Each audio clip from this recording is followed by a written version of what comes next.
Hello बच्चों। Last class में हमने किया था एफ.डब्ल्यू. टेलर जो हैं उन्होंने वैज्ञानिक प्रबंध जो दिए थे उसका क्या अर्थ है और उन्होंने कितने वैज्ञानिक प्रबंध दिए। तो वैज्ञानिक प्रबंध क्या था? विज्ञान के द्वारा मैनेजमेंट करना, यानी कि मैनेजमेंट बाय या management with the help of science.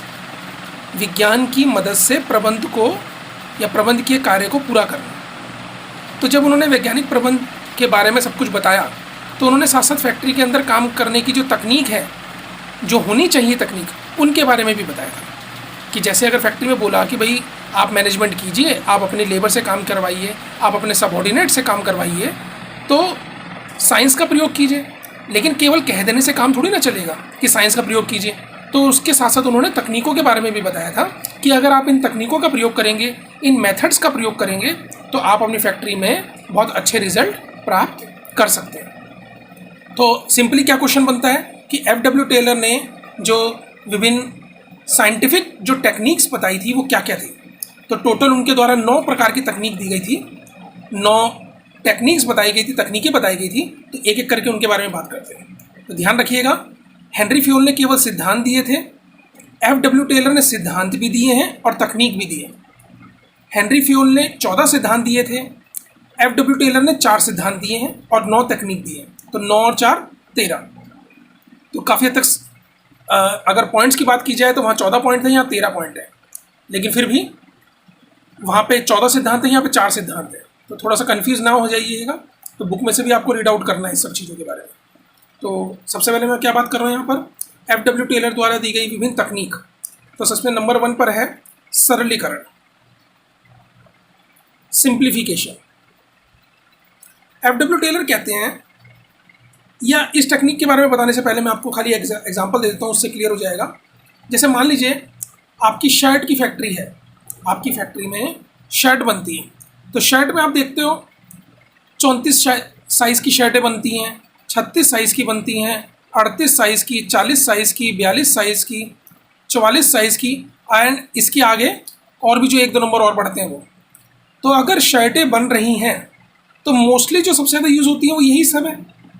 34 से लेकर 34, 36, 38, 40, 42, 44, 1-2 साइज़ मान लें 46 भी रख देते हैं, डबल एक्सएल हो गया, या उससे भी बड़ा एक साइज़ और रख लिया, या इससे थोड़ा छोटा साइज़ रख लिया। तो अगर केवल हम इन्हीं साइज़ की शर्टें बनाएं तब तो फैक्ट्री के अंदर ठीक है। लेकिन हमने क्या किया, हमने 30, 31, 31.5, 32, 32.50, 33, 33.50, 34, इस तरह से 42, 42.50, 43, 43.50, 44, 44.50, इस तरह से हमने शर्टें बनाई। मतलब जितने छोटे से छोटे साइज़ हो सकते थे वो भी बनाए, बड़े से बड़े साइज़ हो सकते थे वो भी बनाए, और बहुत ही मार्जिन सा डिफरेंस रखते हुए सारी शर्टों का हमने कैटेगरी बना दी। तो आप ये सोचिए कि वहाँ पर कितने अलग अलग प्रकार की डाइयाँ बनानी पड़ेगी, अलग अलग प्रकार की लेबर बुलानी पड़ेगी जो इन डिफरेंट टाइप की शर्टें बनाएगी। सबकी कटिंग का, धागों का, बटन का खर्चा भी बढ़ेगा, सबको स्टोर करके भी रखना पड़ेगा। तो जो सप्लायर आपसे माल खरीद करके लेके जा रहा है वो उसको भी अपनी दुकान में ये सारे के सारे सामान रखने पड़ेंगे। मतलब 30 साइज़ की शर्टें भी, 31 की भी, 30.50 की भी, 31.50 की भी, 43.50 की भी। तो अभी जो दुकानदार केवल 1, 2, 3, 4, 5, 6 या 7 या 8 प्रकार की शर्टें रखता है आपके प्रोडक्ट की, उसी दुकानदार को कम से कम नहीं तो 50 या 100 प्रकार की शर्टें रखनी पड़ेंगी। यानी कि 100 साइज़ हो गए उसके पास, आपको बनाना भी पड़ेगा और दुकानदार को वो रखना भी पड़ेगा। ठीक है ना। तो ऐसी सिचुएशन में उसकी कॉस्टिंग भी बढ़ेगी, उसकी स्टोरेज कॉस्ट भी बढ़ेगी। तो ऐसा करके आप अपना खर्चा बिना मतलब के लिए बढ़ाएंगे, ऐसा करके आप अपनी जो स्टोरेज कॉस्ट है वो बढ़ाएंगे, टाइम आपको ज़्यादा लगेगा और बिना मतलब के लिए मार्केट में गुडविल भी आपकी ख़राब होगी। तो इससे बचने के लिए क्या करना चाहिए, सिंप्लीफाइड करना चाहिए अपने काम को। जितना मिनिमम से मिनिमम का मतलब ये नहीं कि खाली आप 36 और 38 साइज़ की शर्टें ही बनाएं, ऐसा नहीं कह रहा मैं। लेकिन जहाँ तक हो सके, जहाँ तक संभव हो सके, अपने काम को सिंप्लीफाई करने की कोशिश करना चाहिए।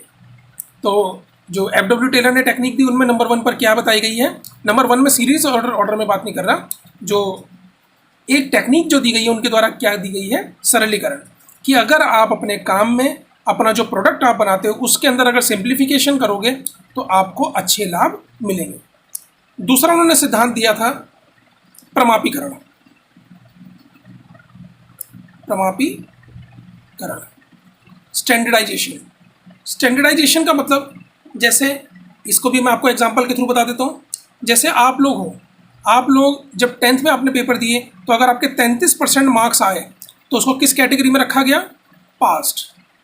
अगर किसी बच्चे के 33% से ऊपर मार्क्स आ रहे हैं, यानी कि अगर किसी के 33 या 33 से ऊपर आ रहे हैं तो उसको पास की कैटेगरी में रखा गया। किसी के 60% मार्क्स आए तो उसे फर्स्ट क्लास दिया गया। किसी के 75% आए तो उसे डिस्टिंक्शन दिया गया। मतलब एक क्राइटेरिया बना दिया, एक स्टैंडर्ड बना दिया कि इससे नीचे वाले फेल हैं, यानी कि 0 से 32% वाले फेल कैटेगरी में। तो ये हमने 4 स्टैंडर्ड बना दिए, ठीक है। अगर किसी बच्चे के 0 नंबर से लेकर के 32 नंबर तक हैं, 32% मार्क्स तक हैं, तो वो फेल है। किसी के 33 या 33 से 60 के बीच में है तो वो पास है, मतलब 33 से ऊपर है तो वो पास है। किसी के 60% है तो फर्स्ट क्लास है, किसी के 75% है तो डिस्टिंक्शन है, और भी कैटेगरी बन गई। तो इससे क्या पता चल जाता है? एक स्टैंडर्ड नज़र आ गया कि इस कैटेगरी का बच्चा है ये। अगर कोई मार्क्स लेकर के जाता है और कोई बोलता है जी मेरे 65% है, तो हम उसे कहेंगे भाई फर्स्ट क्लास बच्चा है। कोई कहता है मेरे 80% है, 90% है, तो हम कहेंगे डिस्टिंक्शन से पास हुआ है बच्चा। कोई बच्चा 33% लेके आया तो हम कहेंगे सिंपली पास है। कोई बच्चा 10% मार्क्स लेकर के आया तो हम कहेंगे फेल है। तो इसी प्रकार से जो हमारी फैक्ट्री है, फैक्ट्री के अंदर भी हमने अपनी लेबर को बोल दिया। अगर हम अपनी लेबर को बोलें, मतलब इस टेक्निक क्या कहती है कि हमें अपनी लेबर के लिए स्टैंडर्ड बना देना चाहिए कि एक labour per day work should be कितना। ये जो क्वेश्चन मार्क मैंने लिखा है यहाँ पर, हम इसके आगे एक स्टैंडर्डाइज आउटपुट बता दें। स्टैंडर्डाइज आउटपुट मतलब जो स्टैंडर्ड के अनुसार प्रमापित उत्पादन, प्रमाप के अनुसार बनाया गया उत्पादन। एक लेबर को प्रतिदिन इतने यूनिट का उत्पादन तो करना ही चाहिए, इससे ऊपर करे तो कोई दिक्कत नहीं है, लेकिन कम से कम इतना उत्पादन तो उसे करना चाहिए। अगर हम ऐसा कर लेते हैं तो हम इस तकनीक का प्रयोग कर रहे हैं। हमारी फैक्ट्री में क्या हो रहा है? लेबर आई, काम करके चली गई, लेबर आई उत्पादन करके चली गई, लेबर आई माल बेच करके चली गई। तो पता नहीं एक बंदा बहुत ज़्यादा माल बना रहा है, दूसरा बंदा कम बना रहा है, तो दोनों को सेम सैलरी मिल रही है, कुछ फ़र्क ही महसूस नहीं हो रहा।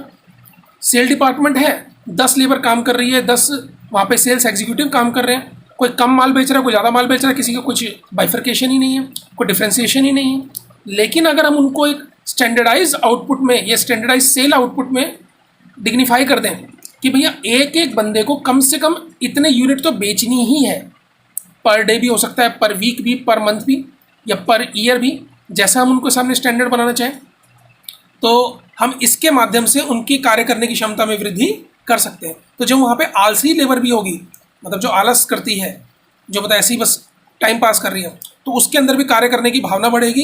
वो भी अपनी नौकरी जाने से बचने से वो भी काम करना ज़्यादा चालू करेगा। और जो बंदा काम ऑटोमेटिकली पहले से ज़्यादा कर रहा है, उसको मोटिवेशन मिलेगा कि हाँ मेरा काम मालिकों की नज़र में आ रहा है। तो लेकिन प्रमापीकरण करते समय इस बात का ज़रूर ध्यान रखना चाहिए कि जैसे हमने बोल दिया कि एक लेबर को कम से कम पर डे में 20 यूनिट बनानी चाहिए। 20 यूनिट का हमने एक स्टैंडर्ड बना दिया कि 20 यूनिट तो कम से कम बननी चाहिए। तो स्टैंडर्ड बनाते समय इस बात का ज़रूर ध्यान देना चाहिए कि ये स्टैंडर्ड या तो बहुत ज़्यादा नॉर्मल होने चाहिए, ना ही बहुत ज़्यादा हाई होने चाहिए।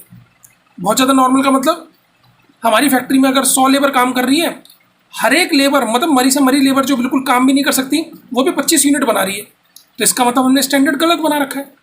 और जो हाई से हाई लेबर है वो 50-50, 60-60 यूनिट बना रही है, तो ये स्टैंडर्ड बहुत कम नहीं होना चाहिए। और ऐसा भी ना हो कि हमने तो 20 यूनिट का स्टैंडर्ड बना रखा है और जो हमारी फैक्ट्री में 100 लेबर काम कर रही है, उन 100 में से एक भी बंदा 12 यूनिट से ऊपर बना ही नहीं पा रहा। यानी कि जो अच्छी से अच्छी लेबर भी है वो भी केवल 12 यूनिट ही बना पाती है पर डे। हमने स्टैंडर्ड कितने का बना दिया? 20 यूनिट का। तो ऐसी सिचुएशन में हमने ये स्टैंडर्ड गलत बना रखा है। मतलब स्टैंडर्ड ना तो रीच से, पहुंच से बहुत ज़्यादा बाहर हो, ना ही रीच इतना आसान हो। स्टैंडर्ड बनाते समय एक एवरेज बेस पर स्टैंडर्ड बनना चाहिए, ताकि जो श्रमिकों में जो एक कार्य करने की होड़ रहे, कार्य अच्छा करने की होड़ बनी रहे। तो स्टैंडर्ड बनने से हमारी फैक्ट्री के अंदर डेफिनेटली लाभ पहुंचेगा। तो स्टैंडर्ड का मतलब आई थिंक क्लियर हो गया होगा आपको। स्टैंडर्ड का मतलब क्या है? एक प्रमापित इकाइयाँ, एक स्टैंडर्डाइज आउटपुट कि इतना तो कम से कम बनना ही चाहिए। जब हम यूनिट की बात करें तो इतना तो कम से कम बनना ही चाहिए। ये हो गया प्रोडक्शन डिपार्टमेंट का प्रमापीकरण। सेल डिपार्टमेंट का क्या होगा? 20 यूनिट तो कम से कम बिकनी ही चाहिए। 20 यूनिट तो कम से कम पर डे बिकनी ही चाहिए। अगर इससे कम बेची जाएंगी तो भैया आपको इसका नुकसान उठाना पड़ेगा। इससे ऊपर बेचोगे तो आपको कहीं ना कहीं इसके अलग से लाभ मिलेंगे, आपको कमीशन एक्स्ट्रा मिलेगी। अगर आपने 20 के ऊपर 2 यूनिट और बेची तो आपको इन 2 यूनिट पर 20% का कमीशन मिलेगा। आपने 3 यूनिट बेची तो 25% का कमीशन मिलेगा। 10 यूनिट और इससे ऊपर बेची तो आपको 50% का कमीशन मिलेगा। तो इस प्रकार से हम उन्हें प्रलोभन दे सकते हैं जिससे उनकी कार्य करने की क्षमता और बढ़े। लेकिन अगर 20 यूनिट से कम बनाई, जैसे मान लीजिए किसी श्रमिक ने 20 यूनिट से कम बनाई, 17 यूनिट बनाई, तो जो 3 यूनिट कम बनाई है उस पर उनकी सैलरी कटेगी। तो ऐसा करके हम उनको थोड़ा सा डर से या सहयोग से उनके कार्य करने की क्षमता बढ़ा सकते हैं। तो सरलीकरण, सिंप्लीफिकेशन होना चाहिए, प्रमापीकरण होना चाहिए। ये दोनों टेक्निक बताई गई थी। इसी प्रकार से तीसरी तकनीक दी गई है कार्य पद्धति का अध्ययन। कार्य पद्धति का अध्ययन मतलब मेथड स्टडी।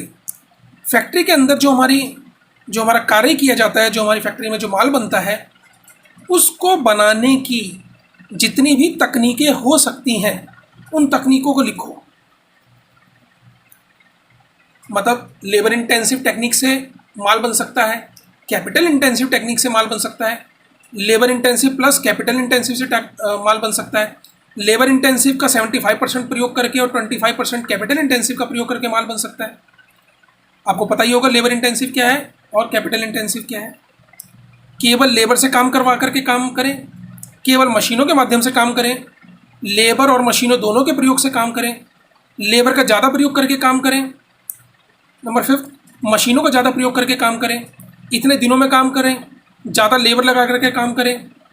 मतलब जितनी भी टेक्निक हो सकती हैं, जितनी भी पद्धतियाँ हो सकती काम करने की, सबको लिखो। फिर सबकी लागतों का अध्ययन करो, सबकी लागतों का अध्ययन करो, और जिसमें सबसे कम लागत आए, न्यूनतम लागत तथा अधिकतम उत्पादन, अधिकतम क्वालिटी वाला उत्पादन जहां पे आए उसी तकनीक को प्रयोग कर लिया जाए। मतलब 5 टेक्निक अगर हमने लिखी तो पांचों को तो इकट्ठा प्रयोग करेंगे नहीं हम। जिस जिस तरीके से उत्पादन किया जा सकता है उन सबका विश्लेषण किया जाए, उन सब का अध्ययन किया जाए, और उन सब तकनीकों में से सबसे कम लागत जिसकी आ रही है तथा अच्छी क्वालिटी जिससे प्राप्त हो रही है उसी तकनीक को हम अपनी फैक्ट्री में प्रयोग करें। तो ये जो तरीका है उस चीज़ को क्या बोला गया? कार्य पद्धति का अध्ययन। एफडब्ल्यू टेलर क्या कहते थे?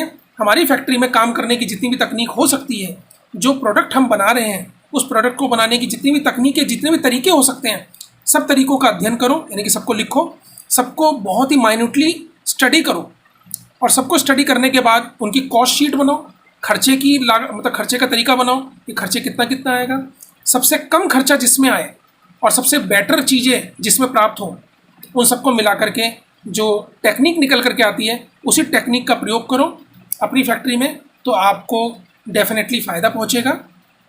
इस तकनीक को उन्होंने क्या बोला? कार्य पद्धति का अध्ययन। ये तीसरी टेक्निक थी।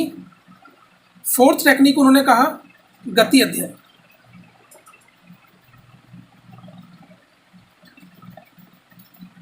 गति अध्ययन ये था मेथड स्टडी। मेथड, क्या मेथड हो सकते हैं उनकी सबकी स्टडी करना, और ये स्पीड स्टडी, इसी चीज़ का उन्होंने नाम दिया है मोशन स्टडी। Motion study. ये मेथड स्टडी था, ये है मोशन स्टडी। मोशन कितनी बार मतलब गति, स्पीड कैसी है, मतलब कहने का ये मैं आपको एग्जांपल से बता देता हूँ कि एक फैक्ट्री में जो लेबर हमारे प्रोडक्शन डिपार्टमेंट में काम कर रही है, एक लेबर की अगर मैं बात करूँ तो अध्ययन किया हमने, या एफडब्ल्यू टेलर ने अध्ययन किया कि एक मशीन है, उस मशीन पर जो भी मतलब बड़ी सी मशीन है, एक लेबर यहाँ पे काम कर रही है, वो खड़े होकर के काम करती है या फिर कुर्सी पे बैठ करके काम करती है, मतलब मशीन के सामने माल डालती है, फिर माल निकालती है, रॉ मटेरियल डाला और आउटपुट निकला, चाहे वो आउटपुट यहाँ से निकल रहा हो चाहे फिर आउटपुट यहाँ से निकल रहा हो। तो जो रॉ मटेरियल है, रॉ मटेरियल को लेकर के आना, रॉ मटेरियल को डालना, फिर तैयार माल को, निकलते हुए माल को रखना, ये सारी की सारी क्रियाएं हैं। एक लेबर एक मशीन पर काम करते समय बहुत सारी क्रियाएं करती है। जैसे कि अगर मैं वर्स्ट से वर्स्ट बताऊं, बुरे से बुरे की अगर मैं बात करूं, तो एक लेबर जो ये काम कर रही है, इसने क्या करा, मशीन पर काम करने से पहले रॉ मटेरियल लेकर के आया, एक पीस लेकर के आया, यहाँ पर गोदाम है, यहाँ पर गोदाम है जहाँ पे कच्चा माल रखा हुआ है, यहाँ पर से एक पीस उठा करके लेकर के आया, यहाँ अपने पास रखा, उसके बाद एक पीस को मशीनरी को स्टार्ट करा, मतलब मशीनरी तब तक चालू है, मशीनरी को स्टार्ट किया, पीस इसमें डाला, माल बना, यहाँ पर निकल करके आया, उस बने हुए माल को फिर दोबारा उठा करके लेकर के गया और यहाँ रख करके आया तैयार माल को, फिर उसके बाद आकर के बैठ गया, फिर क्या किया, 1-2 मिनट बाद फिर यहाँ से दूसरा रॉ मटेरियल का पीस उठा करके लेके आया, यहाँ लेकर के आया, फिर दोबारा रॉ मटेरियल का पीस डाला, माल को बनाया, फिर निकाला, फिर दोबारा उसे रख करके आया, फिर तीसरी बार पीस लेकर के आया, फिर रखा, निकाला, फिर रख करके आया। तो ये जो रॉ मटेरियल को बार बार लेकर के आना है या तैयार माल को बार बार निकाल करके रख करके आना है, इस दौरान जो आने जाने में समय लग रहा है, ये जो बिना मतलब की हरकतें हो रही हैं, जबकि करना क्या चाहिए, सीधे 10-15 पीस यहाँ से उठा करके अपने यहीं पर ही रख दें, 15 पीसेस, अगर 15 पीसेस यहाँ पे ला करके रख दे रॉ मटेरियल के, और उसके बाद तैयार माल बनाए और 15 पीस यहाँ पर आउटपुट जो है उनको 15 पीस का तैयार पीसेस का आउटपुट यहाँ पे रख दें, मतलब इकट्ठे 15 पीस कच्चा माल यहाँ पे रखें, माल बनाए और तैयार 15 से 20 पीस यहाँ पर तैयार माल निकाल के रख दें, फिर यहाँ से उठा करके फिर 15 पीस को लेकर के जाए और अगले 15 पीस ले आए। तो इससे 15 बार जो जाने वाने की जो क्रियाएं थी वो बंद हो जाएंगी। 15 बार जो बिना मतलब के लिए जो चक्कर काट रहा था, 15 से 20 बार जो बिना मतलब के लिए चक्कर काट रहा था, वो बंद हो जाएगा। तो कहने का मेरा मतलब ये है, या फिर आप ये समझ लीजिए, बार बार स्विच को बंद करता है, बार बार स्विच को ऑन करता है मशीनरी के, ये भी बिना मतलब की गई गति है, मतलब बिना मतलब के मोशन है।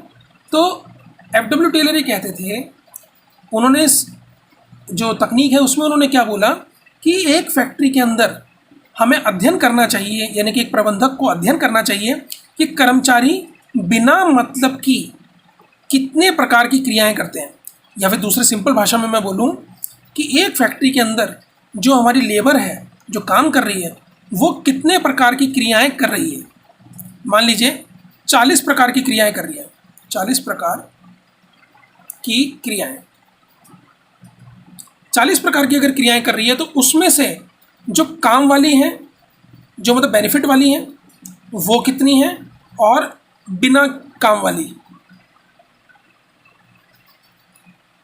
कितनी है। मान लीजिए 28 तो काम वाली क्रियाएं हैं, तो उनको तो करना ज़रूरी है, उसके बिना तो काम ही नहीं चलेगा।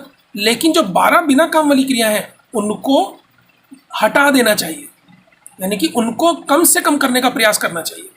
यानी कि इन बिना काम वाली क्रियाओं पर टारगेट बना के रखो कि कैसे अपनी फैक्ट्री में श्रमिकों द्वारा इन बिना काम वाली क्रियाओं को कम से कम किया जा सके।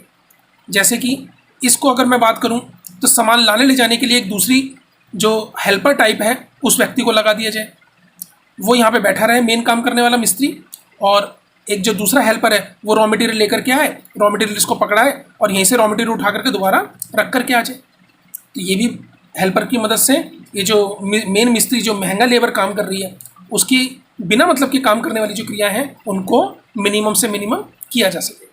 तो जो मिनिमम से मिनिमम अगर हम करेंगे बिना काम वाली क्रियाओं को, तो जो मेन बंदा है उसकी काम करने की एफिशिएंसी बढ़ेगी, उसको थकावट भी कम से कम होगी। तो गति अध्ययन के अंदर हमने क्या किया, गति का जो जितनी भी क्रियाएं हो रही हैं उन सब का अध्ययन किया, और जो बिना मतलब के काम करने वाली क्रियाएं थी उनको अपने फैक्ट्री के अंदर से लेबर के सामने से हटाया गया, ताकि लेबर की थकावट भी कम हो और वो अधिक से अधिक उसकी कार्यक्षमता में भी वृद्धि हो। तो अभी मैंने आपको आज की क्लास में मैंने आपको 4 प्रकार की टेक्निक्स बताई। एक तो सिंपल से सिंपल, जो वस्तु की जो मतलब जो प्रोडक्ट के साइजेस हैं उसको सिंपल से सिंपल करना चाहिए। प्रोडक्ट, एक लेबर कितना प्रोडक्ट बनाएगी या एक लेबर कितना माल बेचेगी, उन सब की एक मैक्सिमम, एक स्टैंडर्डाइज लिमिट होनी चाहिए। उस लिमिट के अंदर अंदर ही, या उस लिमिट तक तो सबको काम करना ही चाहिए। उस लिमिट से ऊपर जो करेगा उसको फ़ायदा मिले, उस लिमिट से जो नीचे करेगा उसको नुकसान हो या उसकी सैलरी कटे।